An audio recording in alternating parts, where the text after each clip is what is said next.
Hi, it's Elaine with MCPS Technology. Today we're going to talk about the way Chrome is set up, allowing you to browse with tabs.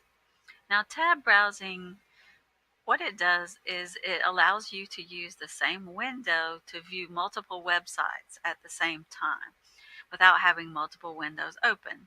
So you can see right now that I have 4 tabs open. You can see these along the top of my page, and each one of those represents a separate entity, separate websites. Chrome also has something called sandboxing, which is kind of a security measure, and it's also related to the tabs. In Chrome, because every application you open is a separate and independent process, if one tab crashes, the browser in the other tabs won't be affected. With some other browsers, you may have noticed that you'll lose everything. If one site hangs up, one site freezes, you lose everything. With Chrome, because everything is separate and it was designed purposely that way, then you don't lose everything if something messes up. It also provides a layer of protection around each process. The sandboxing process does.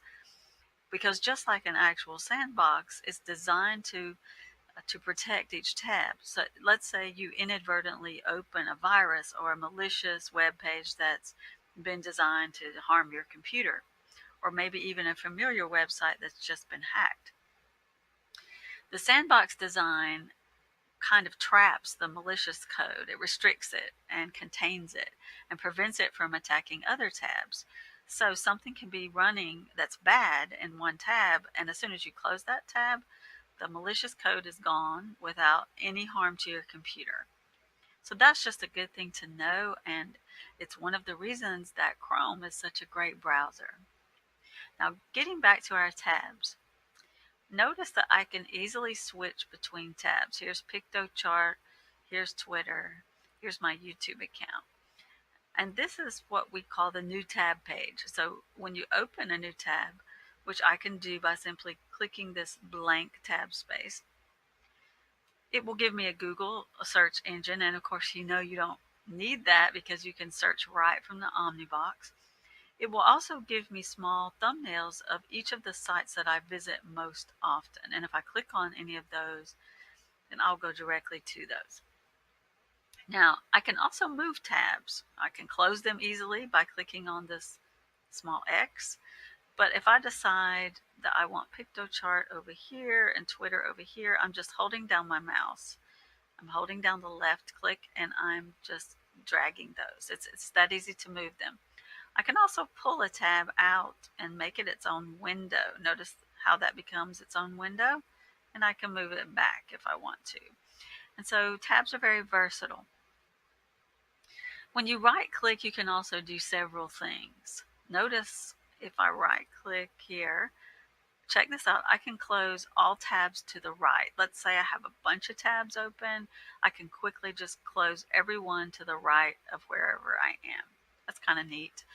And I know that you're going to want to use the pin tab feature. Okay, so if you right click on any tab and click pin tab, watch what happens. See how my Twitter tab went over here to the left and it got smaller. So what that does is if there are some pages that you use every time you open your browser, let's say you go to Twitter every time you open your browser.